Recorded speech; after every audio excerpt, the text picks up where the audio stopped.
So today we are back playing Ion Formula Racing 2022 because as you can see at the bottom of the screen, version 5.21c has released. Or basically version 5.2 with a little patches. And if you're wondering what was added in this version, I'm gonna go through all the new stuff, or at least the new stuff that I know of, because the changelog has not been released yet. And I think the first thing you're probably gonna notice is that free practice is back. And as you can see, if you go to free practice now, you have all the tracks to choose from now, including New York City and Spain, which were the new tracks. And when you select a track, it actually comes up with this new menu that shows you all the active servers in that track. For example, here there's now it's 3 practice servers in New York City, and now it's 4. It seems people keep creating servers. But if we go to a different track, for example, if we go to France, you're gonna notice there is a server, but it's not a practice server, it's actually a race mode. And race mode servers have qualifying and then a race, while in practice I believe there's 20 minutes between races and there's no qualifying, of course. Or maybe it uses the practice stand-ins for the starting grid. Another thing that's new and actually took me by surprise is there are new livery variations for some of the 2022 cars. For example, we have the first one here, Aston Martin. We have a new livery, which is the one with more black, basically more carbon. If you guys remember, a lot of the teams were trying to remove weight from the cars by removing some of the paint, and as you can see here, Aston Martin did that, and you can see some of the bits like the front wing has more carbon fiber instead of the green, and so on. We have the same thing here for the Williams. You can see there's more black and so on, and there's also this special Duracell livery where instead of the red they have a little bit of gold here, which is similar to the Duracell batteries colors. We also have the Alfa Romeo, which had a little bit more black carbon fiber exposed to save weight, and we also had a little sponsor switch on the front wing end plate here. The Haas doesn't have any new variations. We have the Alfa Romeo, which had a special livery, I believe, in either Monza or Baku. I can't really remember. Let me know in the comments below which race they had this special livery. But you can see instead of the red, we actually have green now. But that's basically all the changes for the Alfa Romeo. For the Alpine, I believe we already had the pink car since the release of the update.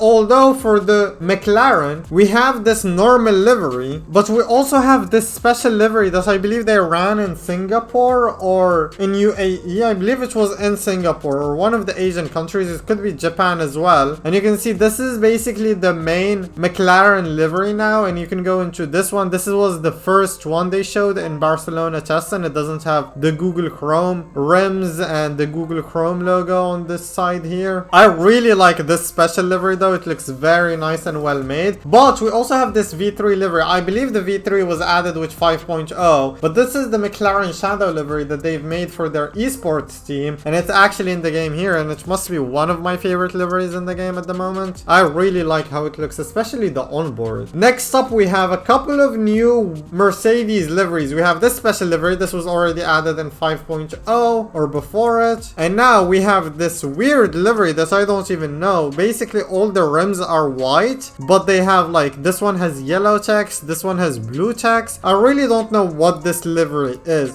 It feels like they added it by mistake or something. If you know what this livery is supposed to mean, let me know in the comments below, because I don't, and I don't know what to look up to figure it out. Next up, we have the Red Bull. No new liveries for that. And finally, last but not least, we have the Ferrari, and now we actually have the Monza special livery, the 70th anniversary of Ferrari being in F1, I believe. You can see the yellow bits here, the yellow bits on the front wing, and I believe there are some yellow bits on the rear wing end plates. But that's not all that was changed in the cars. They actually added the steering wheels for every car. As you can see here, for example, this is my Fexelan livery car, and for some reason I believe they have given me a Ferrari livery, or for some reason, is this a Haas? Because I see a little Haas logo here. So maybe they've given me the Haas steering wheel, which is basically the Ferrari steering wheel with just a different logo. They might change that in the future, but every car has a different steering wheel now. As you can see, this is the McLaren steering wheel on the 2021 cars. It seems they've added the steering wheels across all cars, including 2020 and 2021. And you can see the differences between this wheel and the other wheel we saw. This one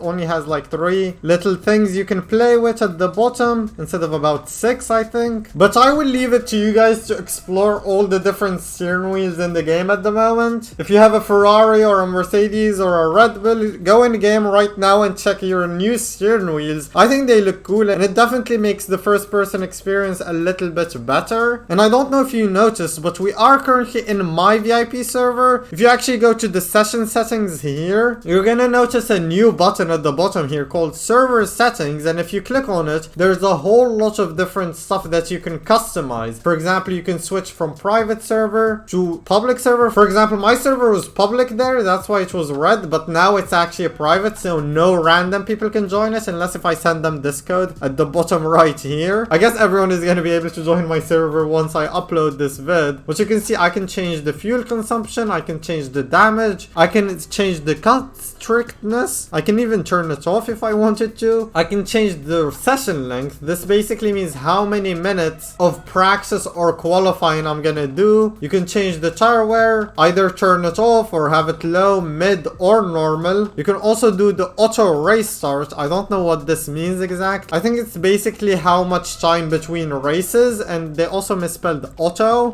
which is kind of funny. But yeah, basically there's 10 minutes between races at the moment, and you can switch that to either 20 minutes or 50 minutes. Also, this spawn safety car button, I don't know what it does. I've clicked it before. I don't know if there needs to be a race or what, but for some reason it doesn't do anything at the moment. And finally, there's a kick all button, which is so helpful for me when I'm doing streams, because I can just kick everyone so new people can join, and I can even shut down the server now, which wasn't an option until this update. But that's basically all the stuff you can customize in your VIP server. And another thing they updated is this thing on top of every player now. Like every car, you're gonna see this thing on top of them. Basically, it tells you your driver rating. It currently says pro for everyone. That might change in the future. It might depend on like how many race wins you have or how much experience you have in the game. It also says your driver number and your username in a different color. For example, for me, it says it in blue, but I think the majority of people have it in orange. And at the bottom, you have your car rating. For example, for me, it says 6 out of 10 because I believe I spawned a 6 out of 10 rated car. For example, this car I have right here is maxed out. So if I go in this car and get out, okay, it didn't refresh, but it's supposed to say 10 out of 10. Basically, what it does is check the average rating of your car across all three stats, and it runs it down to a whole number. So for example, if my car rating average was 8.9, it would round it to 8 out of 10, for example. So you can figure out if you're racing against max cars or starter cars, and you can figure out if you're losing because they have a better car or you're losing because simply you have a skill issue. But that's pretty much all there is in this new update. Let me know if you want me to do some race videos for you guys. I might do some commentary races in the future. But if you enjoyed this video and found it helpful, make sure to smash that like button and also subscribe to the channel. We're trying to reach 21,000 subs. And if you want to see what came out in the 5.0 update, click the video that pops up on the screen right now. I basically reviewed all the new stuff in the 5.0 update. And I'll see you guys next time. Goodbye.